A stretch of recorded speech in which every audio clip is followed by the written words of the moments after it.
Meaning of in service. In service.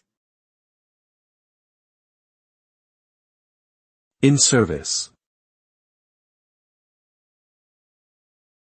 In service. In service. The term in service is used to describe equipment or machinery that is currently being used or operational. It implies that the equipment is actively providing a service or function and is not currently out of order or decommissioned. For example, an airplane that is currently flying passengers is said to be in service. The term is often used in maintenance or repair contexts, as technicians need to know whether equipment is in service or out of service in order to properly address issues.